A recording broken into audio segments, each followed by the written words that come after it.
Ok. Bom, irmãs, então vamos lá, vamos começar o estudo desse primeiro capítulo do livro Mulheres Aconselhando Mulheres. O capítulo 1 é o seguinte: aconselhamento bíblico, auxílio verdadeiro para mulheres de verdade, né? Como comentamos no vídeo de introdução, esse livro só vai fazer efeito para você, para a sua vida, se você entender que ele pode ser transformador através da ação do Senhor. Se você pedir que o Senhor faça do seu coração um terreno fértil para receber o que esse livro tem para nos passar.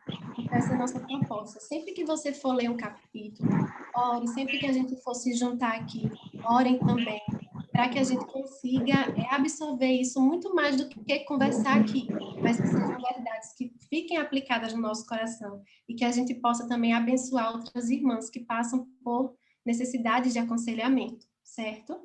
Bom, gente, esse capítulo, como eu comentei com vocês aqui no começo, eu achei a Elise um pouco direta, até um pouco dura, porque ela mostra de uma forma muito firme qual é a verdade da nossa condição, né?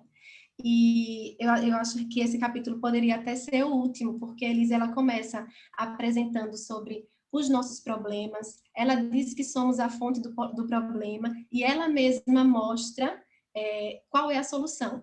Ela diz quem aponta a solução e qual é essa solução. É isso que ela faz nesse primeiro capítulo, né? E ela traz também o primeiro caso de aconselhamento que somos apresentados aqui. É um casal que não existe de verdade, é um exemplo de um suposto casal que ela traz, e a gente vai analisar um pouquinho os corações deles, para ver por onde que a gente seria guiado num aconselhamento, num suposto aconselhamento, né? E, por fim, ela frisa novamente qual a única forma de podermos lidar com os nossos problemas diários, que é a solução final, que é um Salvador. Todas nós precisamos desse Salvador, certo?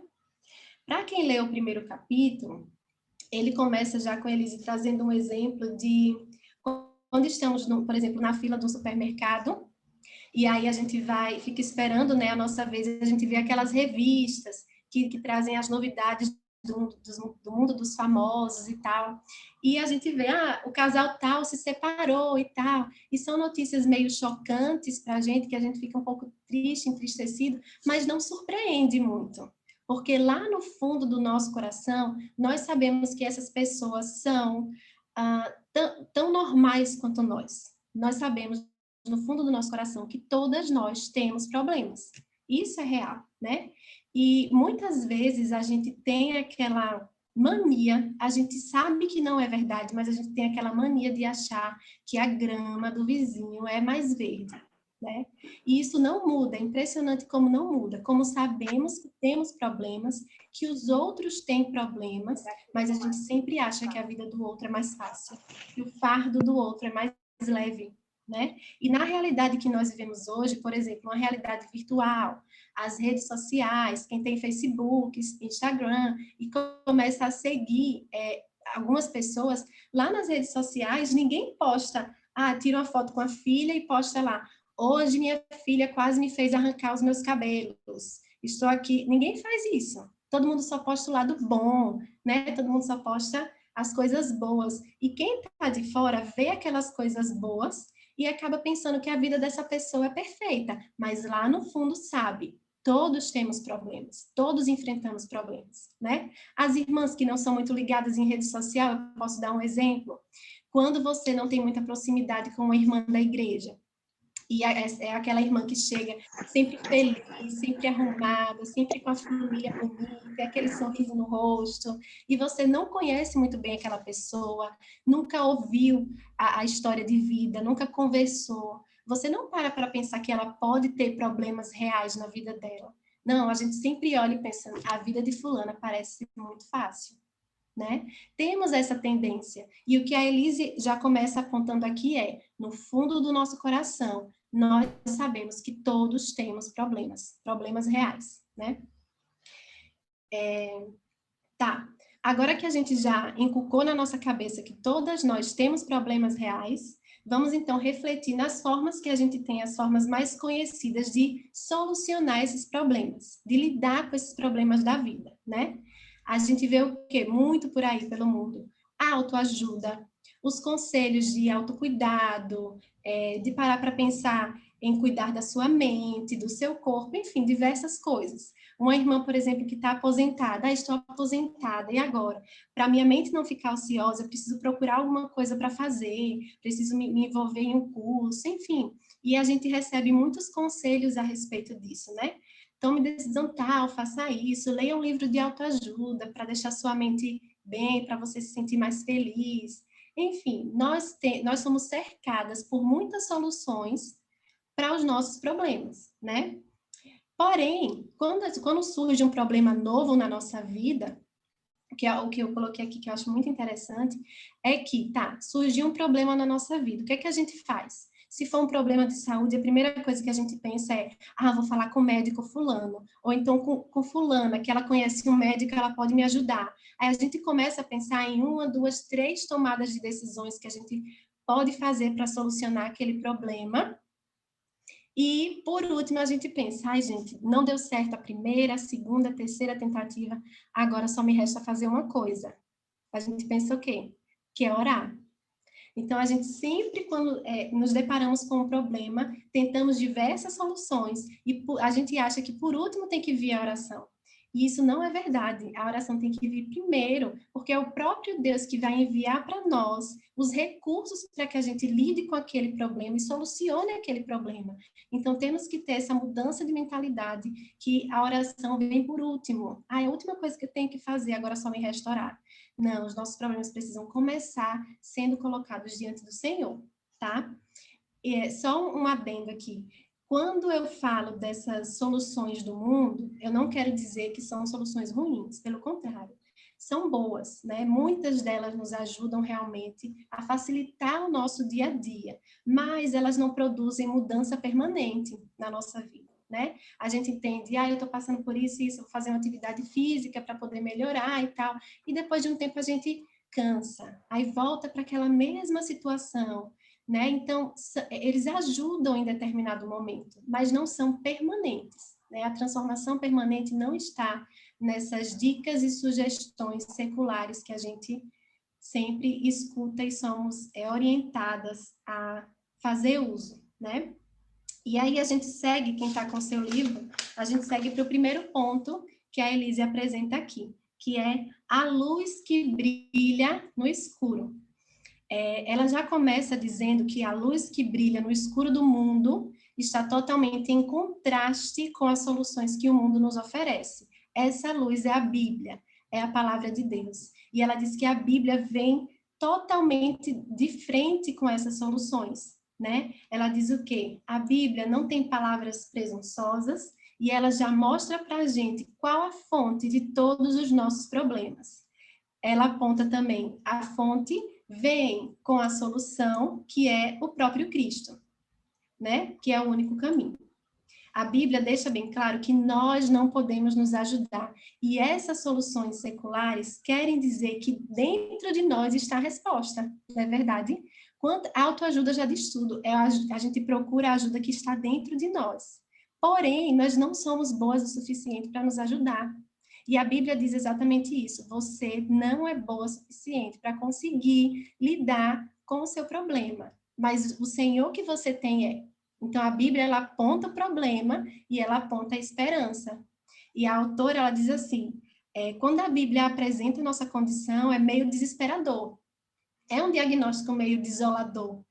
Mas ela diz que a gente tem que olhar de forma libertadora. Porque quando nós conhecemos que não podemos lidar com o nosso problema, a gente aceita ajuda, aprende a procurar ajuda externa, que só vem do Senhor, né?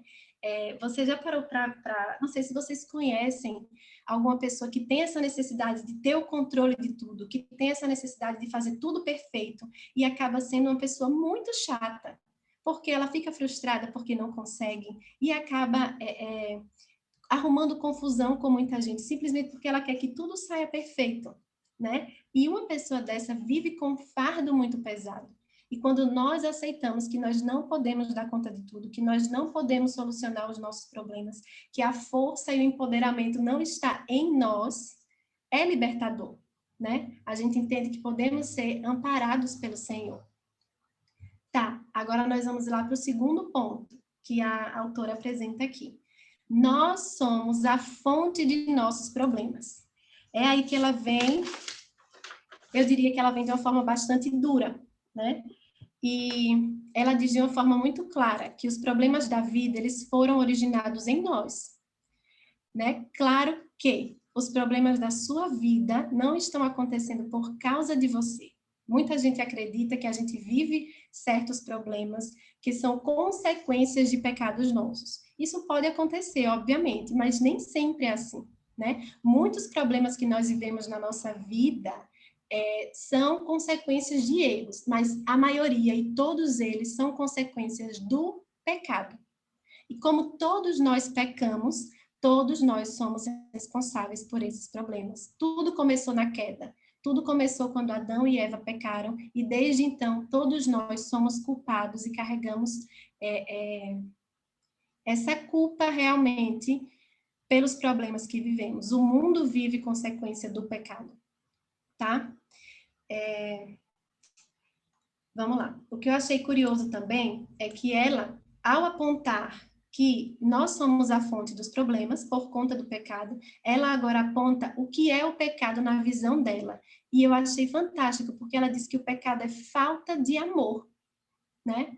E ela diz assim, o pecado é a nossa recusa de amar a Deus e de amar ao nosso próximo. Mas aí a gente pensa o quê? Não, mas eu amo a Deus. Eu sou cristã, eu amo o Senhor, não venha me dizer que eu não amo o Senhor. E é verdade, todas nós amamos o Senhor, mas não amamos o suficiente. Não amamos da maneira que nós deveríamos amar. Então, acabamos pecando, porque a gente não ama o Senhor da forma perfeita que precisávamos amar. Um exemplo, quando você mente para alguém, você está pecando contra ele porque você não ama ele o suficiente. Se você o amasse, você diria a verdade, não é? Aí, às vezes, a gente diz, não, mas eu só estou querendo ser... É uma mentira branca, é para o bem dele. Mas, gente, a motivação do nosso coração é porque nós não queremos ver a pessoa magoada e triste, ou seja, tudo volta para nós. Então, a motivação é que somos tão egoístas que a gente não aguenta ver essa pessoa magoada. Então, qualquer pecado contra alguém é uma falta de amor para essa pessoa. E qual é o primeiro e mais importante mandamento do Senhor? Ama a Deus sobre todas as coisas e ame ao próximo como a si mesmo, né? Então, o pecado, ele é, na visão da autora, falta de amor, tá? E aí ela vem para o ponto-chave desse capítulo. Ela começa a apontar que todo pecado no nosso coração, ele flui de incredulidade e idolatria, tá? O pecado, ele é falta de amor e ele flui de incredulidade e idolatria do nosso coração. Esse aí é o grande resumo do livro.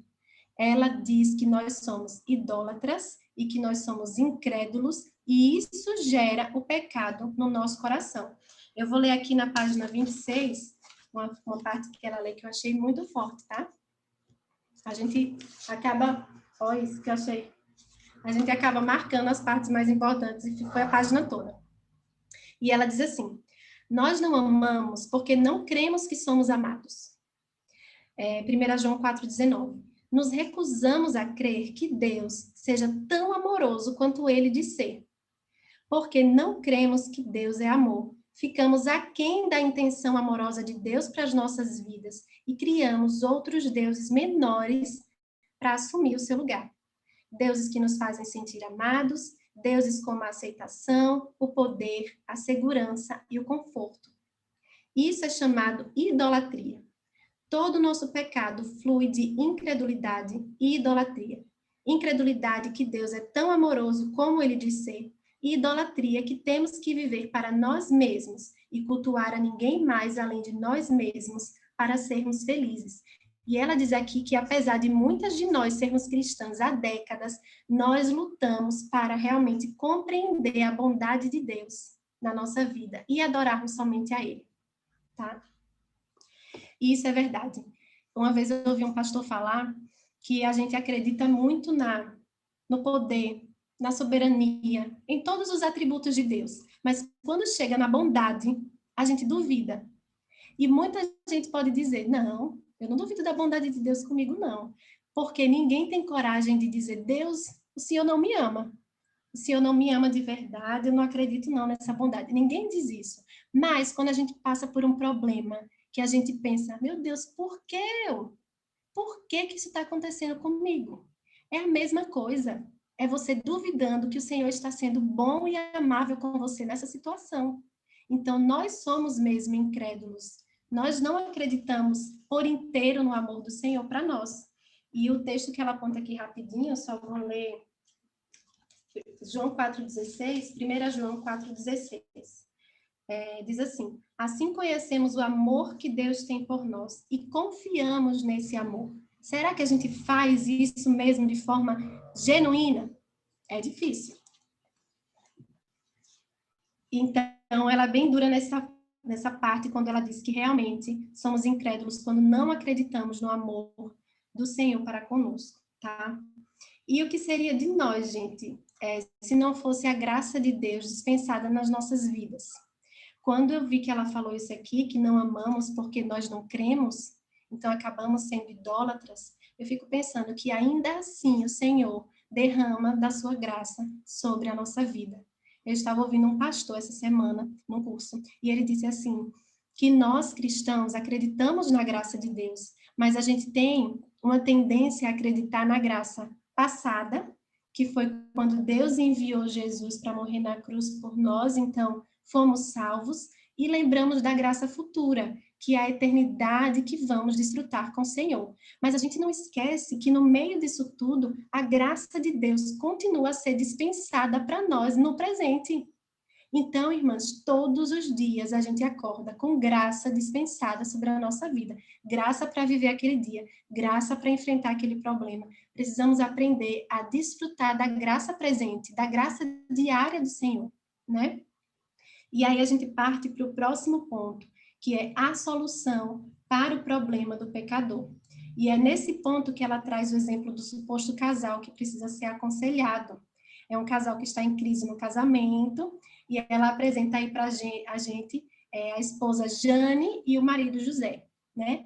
E ela diz que o José, ele é um homem descomprometido com a família, ele trabalha muito, então na cabeça dele ele pensa, não, eu estou trabalhando para suprir a minha família, eu já faço o que eu preciso fazer e eu preciso me divertir, descansar, e ele acaba sendo descomprometido com a família, tá? E aí a Jane, que é a esposa, em resposta a esse comportamento do José, ela acaba tentando se vingar e ela gasta o dinheiro da família. Ah, já que ele só pensa em colocar dinheiro na casa, eu vou gastar mais do que ele pode ganhar. Né? Então a Jane tem essa visão de querer descontar no marido e ela acaba que vive descontente, que vive chateada com ele e tenta compensar em outras coisas, né? E eu achei interessante que a autora ela diz que ambos desse casal se dizem cristãos. E eu abro aqui um parênteses para falar um pouquinho sobre aconselhamento bíblico. O aconselhamento bíblico, ele é voltado para pessoas cristãs.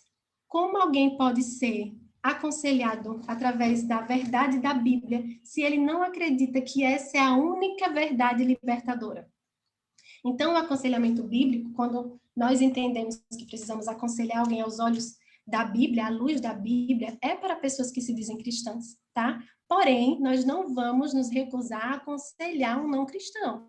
Temos que aconselhar, mas a abordagem tem que ser diferente, tem que ser uma abordagem evangelística, uma abordagem que a gente apresente a Jesus e depois a gente comece a tratar de forma bíblica esse aconselhado, certo? Fecha parênteses e vamos voltar aí para José e Jane. E a autora ela pergunta assim: e você, como ajudaria esse casal? Né? Eu fiquei pensando, como eu ajudaria? A gente tem a tendência de primeiro tomar partido. Não, Jane está certa. Não, José está certo. E essa não é a forma certa de aconselhar esse casal. Muitas pessoas iriam dizer para Jane e José procurar um terapeuta. Procure um terapeuta, façam terapia de casal, e lá nessa terapia, com certeza, eles seriam conduzidos a quê?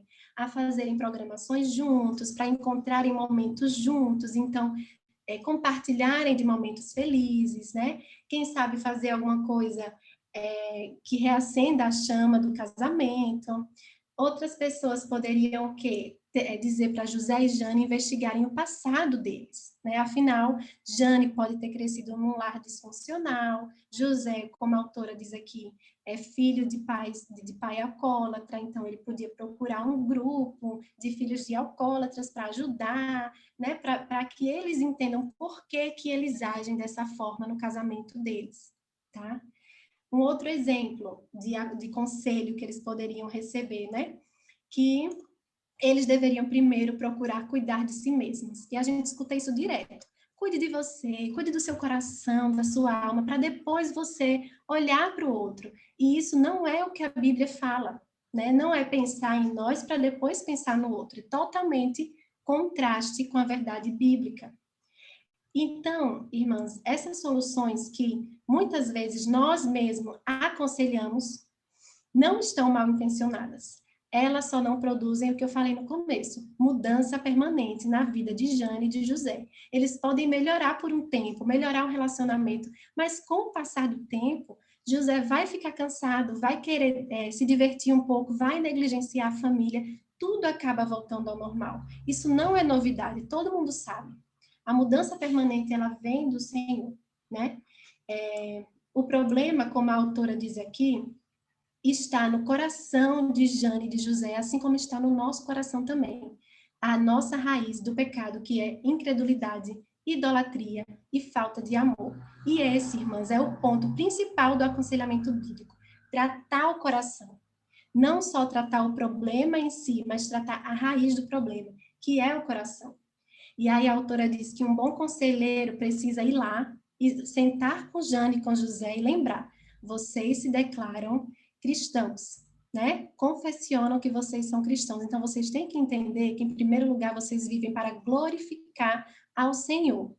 E a gente sempre vive pensando: o que é que o Senhor quer para mim? Gente, a Bíblia diz o que Ele quer para nós. Está cheia de ensinamentos sobre o que Ele quer para a nossa vida. Está tudo aqui. Então, se você se diz cristão, em primeiro lugar, você tem que obedecer ao Senhor, né? E viver para glorificar o Senhor. E os primeiros mandamentos são: ame a seu Deus, né? E ame ao próximo como a ti mesmo, como você já se ama. Então, vamos começar a aplicar isso na vida.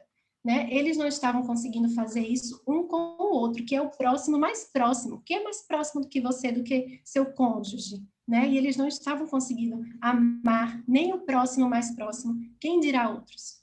Então, irmãs, as filosofias do mundo, elas vão sempre nos conduzir para dentro de nós. E nós mesmos sabemos que dentro de nós a gente não tem nada que vai nos ajudar a resolver permanentemente o nosso problema. Né? Cada um conhece seu coração, conhece suas motivações e sabe que se você cafucar dentro de você, você encontra pouca coisa, né? E aí, ela diz, as filosofias nos conduzem para dentro de nós e a Bíblia nos conduz para Cristo. E aí ela vem para o próximo tópico. Jesus, de novo, a ajuda que Jane e José e todas nós precisamos não está dentro de nós, como eu falei. Nós precisamos de um resgate. Precisamos de um Salvador. E lá na página 29, ela colocou uma coisa que eu achei interessante. Que eu pensei, será que as irmãs vão estar pensando a mesma coisa que ela colocou aqui? Ela diz assim, ó: tenho certeza que a essa altura você está concordando com a cabeça e dizendo, sim, eu acredito nisso. Mas eu preciso de algo mais nesse exato momento. Para lidar com esse problema que eu estou lidando, eu preciso de algo mais. Eu creio no Evangelho, mas eu não vejo como que ele se aplica à minha situação. E aí é que a gente volta para Jesus de novo. Porém, Jesus em uma outra visão. Por quê? Muitas de nós acreditam que se converteram, conheceram a Jesus, sabem que ele é Deus, é o Deus que se encarnou, viveu e morreu por nós, mas não se aprofunda em saber quem é Jesus e o que ele pode nos proporcionar. Tá? É aí que vem aquela história da mina de ouro. Jesus é essa mina de ouro. É uma mina de ouro que a gente pode passar a vida inteira cavando e a gente ainda vai ficar na superfície, como ela falou no livro. Ele é infinito em tamanho. Aquele livro que Miriam indicou para a gente lá no grupo da SAF é sobre Cristo, é sobre Jesus Cristo. A gente precisa pegar essas oportunidades e ler a respeito de Jesus, conhecer a respeito de Jesus na Bíblia. E, irmãs, a gente vai sendo transformada pelo exemplo de Jesus. A Bíblia é sobre a vida, a morte, a ressurreição e a ascensão de Jesus Cristo. E isso é suficientemente simples e profundo para livrar a gente de tudo que a gente passa na vida, certo? Vou dar alguns exemplos aqui sobre quem era Jesus e coisas que às vezes a gente se passa, porque a gente conhece as histórias de Jesus, mas a gente só pensa, Jesus era muito bom, ele era perfeito, ele não tinha pecado. Mas esse conhecimento de Jesus não vai ajudar você a sair dos problemas que você se encontra, problemas emocionais, problemas psicológicos, problemas de relacionamento. Você entender quem era Jesus e como ele deveria agir em cada circunstância da sua vida é o que vai te transformar. Um exemplo, Jesus, quando foi no templo e estava tendo comércio no templo, que ele simplesmente derruba as barracas e ele não admite que aquilo aconteça, mostra como Jesus era firme. E a gente às vezes tem uma visão de Jesus, só que ele era amor, Jesus era firme, ele defendeu o que ele acreditava, os valores dele mesmo, ele defendeu, né? Jesus chegou a pregar nas sinagogas de pé, coisa que só os sacerdotes podiam fazer, mas ele tinha autoridade para isso e ele foi lá e fez. Então, ele era um homem firme. E, ao mesmo tempo, Jesus era manso, era compassivo. A Bíblia fala todas as vezes que Jesus curava alguém, ele olhava para aquela pessoa e a Bíblia relata o quê? E teve compaixão dele. Jesus teve compaixão e depois curou. Então, ele olhava para as pessoas com compaixão. Sempre relata assim. Ontem eu estava escutando um pastor do curso de aconselhamento que eu estou fazendo, e ele citou a história de quando Lázaro morreu. Está lá em João 11. Acho que é João 11. E lá no versículo 35 é o versículo mais curto da Bíblia, que diz: Jesus chorou. E Jesus chorou mediante aquela cena da morte de Lázaro. Jesus foi chamado por Marta e Maria para visitá-lo, e acabou que Jesus se atrasou, né? Ele não se atrasou sem querer, e ele acaba que se atrasa, e quando chega lá, Lázaro já está morto. E Jesus está naquele momento de luto, ele olha para Marta, ele olha para Maria, ele vê a situação, e ele se compadece, ele chora, e ele sente. Ele podia muito bem dizer, eu sou Jesus, se acalme, Marta, se acalme, Maria, eu vou ressuscitar Lázaro. Mas ele era cheio de amor, cheio de compaixão, ele sentiu aquele momento e ele chorou. Então, Jesus, ele era totalmente Deus, mas ele também era homem.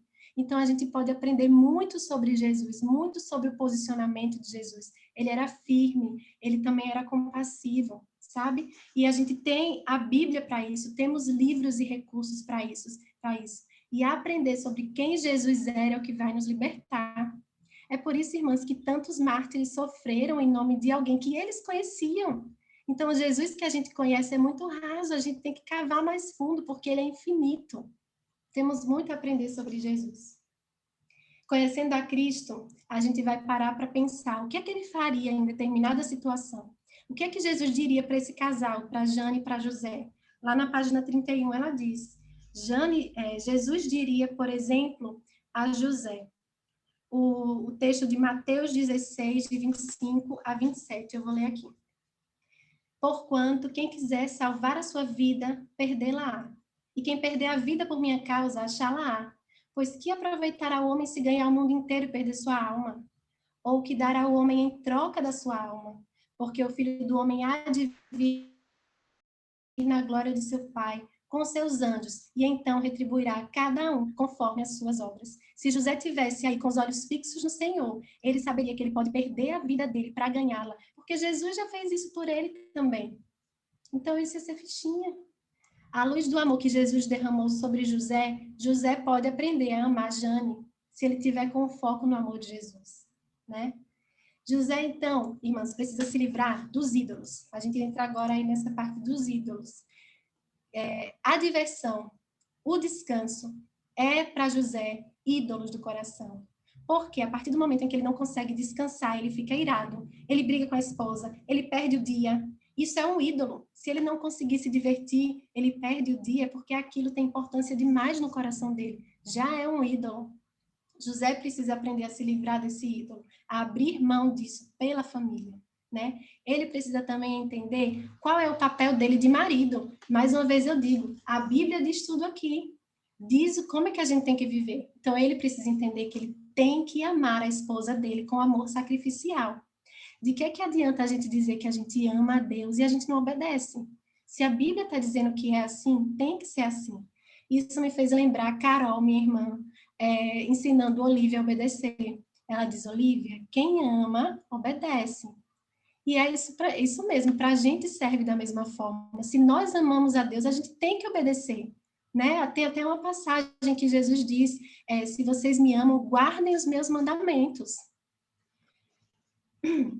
Então, temos que aprender a obedecer ao Senhor. Um resumo do que José precisa fazer. Ele tem que começar orando e pedindo a Deus graça para mudar o coração dele. Para que quando ele chegue em casa, ele queira estar com a família dele, ao invés de querer te descansar. Ele tem que lembrar do amor de Deus. Como nós falamos, ele tem que estar disposto a perder todo o resto, né, pelo Senhor. Então, ele vai substituir a incredulidade dele.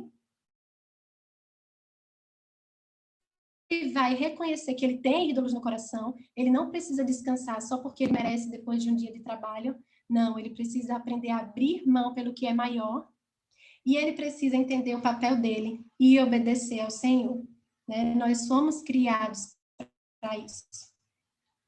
Agora é a vez de Jane, viu? Jane depositou em José uma confiança digna de idolatria. Ela idolatrava José, porque quando ela casou com ele, ela pensou que ele seria a solução para os problemas dela, que ele traria para ela felicidade, e ela acabou esperando dele algo que ele não foi criado para fazer. Ela depositou nele idolatria também. A posição de salvador de vidas já está preenchida. José não é o salvador de vidas, Jesus Cristo é, né? E Jane também, ela acabou canalizando a expectativa que ela tinha no marido em outras coisas, em gastar, em pensar, ter satisfação nos filhos e em outra série de coisas. E não apontou para quem ela deveria, que era o próprio Jesus, e encontrar deleite e satisfação em Cristo. Procurou em outras coisas. Está errada também, Jane. Lá em Efésios 5, a gente tem todos os nossos papéis de esposa. Temos que ser auxiliadoras, temos que ser submissas. Muita gente começa a procurar algum caminho para escapar e dizer que não é bem assim, mas a gente sabe que é bem assim. Cada um tem o seu papel. E essa necessidade de Jane de querer se sentir amada, né, de querer se sentir acolhida, geralmente todas nós temos isso. Eu acho que nós mulheres sofremos mais com isso porque a gente quer, né, se sentir amada e tal, mas esse sentimento precisa partir de nós para Cristo, porque ele pode dar isso a gente. Eu não sei por que a gente insiste em querer isso das pessoas. Jesus pode trazer, nos fornecer isso, né? Ele pode nos dar isso. E a autora fala assim, que Jane, ela tem um salvador. E aqui, quando eu li isso, eu pensei em mim. E é em vocês também, que vocês têm que pensar quando lê isso. Jane tem um salvador que, nesse momento, está sustentando ela, está intercedendo por ela, está guiando ela e protegendo ela. Isso é fantástico. Jesus está fazendo isso por cada uma de nós. Nesse momento, ele está intercedendo por nós diante de Deus. Então, é fantástico. A gente não precisa esperar isso de ninguém, porque ele já faz isso por nós. A gente tem essa tendência de desejar ser reconhecida, né? E Elise, ela cita nesse capítulo uma coisa que eu já ouvi ela falar em uma palestra, que é sobre a nossa identidade como mulheres em Cristo. Ela fala que Jane precisa lembrar que ela é uma beneficiária do histórico perfeito de Cristo. O que foi que Cristo fez ao vir ao mundo? Ele nasceu, ele viveu, ele teve o ministério dele e ele morreu na cruz. Tá? E essa vida que ele viveu foi um histórico perfeito, porque ele não pecou em nenhum momento. E o que é que Deus hoje faz quando ele olha para mim e para você? Ele vê esse histórico perfeito de Cristo na nossa vida. E o que eu achei lindo, o mais lindo desse livro, é que ela escreve que Deus, quando olha para a gente, pensa assim: essa aí é a minha filha amada e ela me faz feliz. A gente precisa esperar, não, porque Deus olha para a gente e ele vê o histórico perfeito de Cristo em cima da nossa cara pecadora. Nós fomos salvas e transformadas por Jesus. Então, precisamos lembrar. Quando a gente, por exemplo, dele para a nossa vida, a gente começa a aprender a amar o outro, porque vemos tudo que Jesus fez por nós. Infelizmente, a gente tem que lembrar disso todo dia. E é assim que Jane vai aprender a amar o marido preguiçoso dela e sem compromisso, porque ela vai olhar para ele e vai lembrar do que Jesus fez por ela. Então, ela vai ser capaz de amar, ela vai ser capaz de se submeter, de orientar, de auxiliar como esposa que ela é. Então, temos que tirar os olhos do problema e colocar os olhos de Jesus, em Jesus, tá? E agora a gente vai para o nosso último tópico, que é Mulheres de Verdade e o seu verdadeiro Salvador. Lá na página 33. Até aqui um resuminho que foi que a gente viu, né? Todas nós temos problemas, mesmo as que aparentam não ter, têm problemas. Todas nós pecamos. Todas nós sofremos a consequência desse pecado. Nós somos a fonte desse pecado. Está na humanidade e todas nós precisamos de um Salvador, o Redentor Jesus Cristo. Agora, vamos pensar um pouquinho como a gente pode ter acesso à plenitude que Jesus Cristo está dispensando para nós. Lá na página 34, ela usa o texto de Romanos 8:32, que fala assim. Romanos 8:32. Aquele que não poupou o seu próprio filho, antes por todos nós o entregou. Porventura, não nos dará graciosamente com ele todas as coisas? Essas todas as coisas não é o carro do ano, não é uma casa confortável, é tudo que vem no pacote de Jesus Cristo. É a plenitude que Jesus pode nos dar, é a paz que excede todo entendimento. Esse pacote vem recheado. E a gente precisa entender que é através de Jesus que Deus proporciona para a gente tudo o que a gente precisa para enfrentar os problemas da nossa vida. Aqui diz que com Jesus todas as coisas nos foram dadas. Então, tudo vem de Cristo, né? A Bíblia mesmo diz que tudo foi feito por intermédio dele, tudo foi feito por ele. Isso sim realmente é um motivo para termos esperança. A autora escreve assim: por causa da ressurreição, também há poder para você experimentar mudança. Nós temos, através de Jesus, poder para mudar de forma definitiva, para experimentarmos transformação na nossa vida. Lá em Romanos 6, 4 e 6, ela também colocou aqui na página 35, quem tiver com o livro, e eu vou ler com a ênfase que ela colocou aqui. Fomos, pois, sepultados com ele na morte pelo batismo, para que, como Cristo foi ressuscitado dentre os mortos pela glória do Pai, assim também nós andemos em novidade de vida. Sabendo isso, foi crucificado com ele o nosso velho homem, para que o corpo do pecado seja destruído, e não sirvamos o pecado como escravos. Aqui diz, andemos em novidade de vida. Nós podemos andar agora, nós podemos passar pelas dificuldades da vida com a graça presente. A graça não está esperando só no futuro, não. Só na eternidade, não. Tem graça dispensada para nós andarmos no Senhor em novidade de vida. A gente só precisa entender isso aqui, pedir ao Senhor que aplique isso no nosso coração para vivermos de verdade em novidade de vida.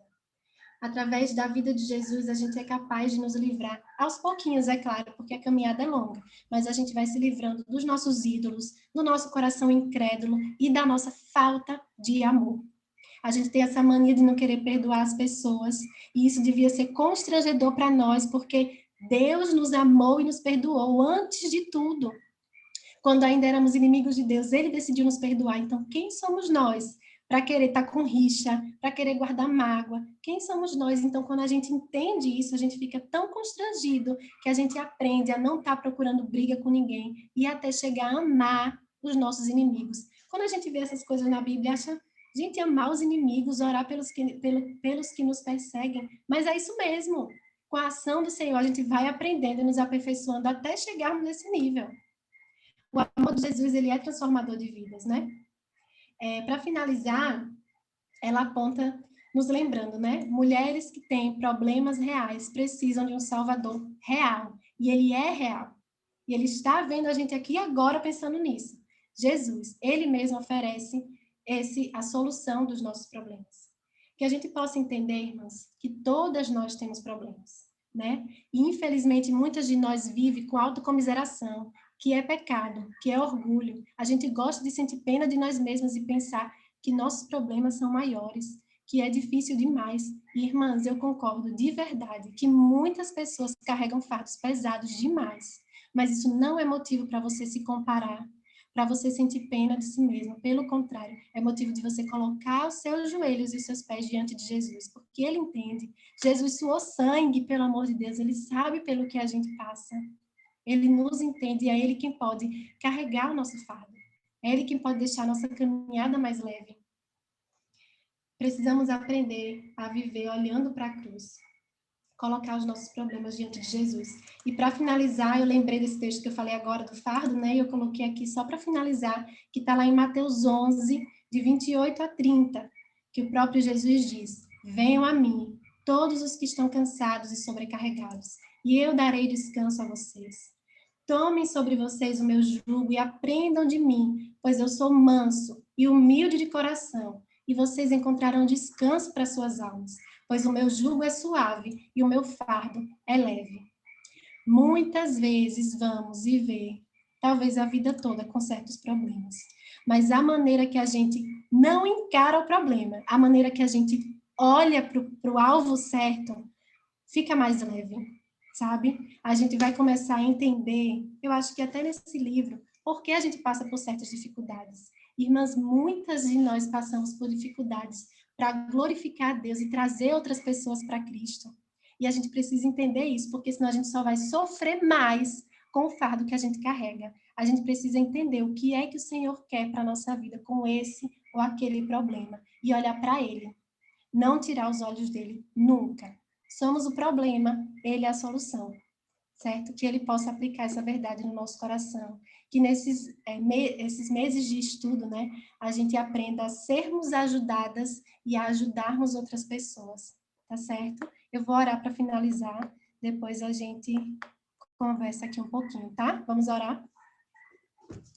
Senhor Deus, muito obrigada por esse momento, Pai. Obrigada por cada uma das minhas irmãs que estão aqui comigo. Eu louvo ao Senhor pela vida de cada uma delas. Obrigada porque juntas entendemos o que o Senhor deseja para nós. Entendemos que o Senhor deseja que nós ajudemos umas às outras a olharmos para Ti. Obrigada, Senhor, porque o Senhor é tudo o que nós precisamos. É o Senhor que nos ajuda na nossa jornada. É o Senhor que nos aconselha. É o Senhor que nos carrega em seus braços e nós pedimos que o Senhor nos ensine a te enxergar antes de enxergar os problemas e a louvar e a glorificar o Senhor. Que possamos aprender, Senhor, que possamos nos aperfeiçoar para a honra e glória do teu nome. Muito obrigada porque o Senhor tem feito grandes coisas no nosso meio. Obrigada pela vida da nossa igreja, pelas irmãs que não são da igreja e estão participando aqui conosco. Obrigada, Senhor, porque eu creio, nós cremos que foi o Senhor que trouxe cada uma para essa reunião. Louvado e engrandecido seja o teu nome em nossa vida. Em nome de Jesus. Amém. Vamos ligar aí os microfones. Carol pode parar de gravar. Eu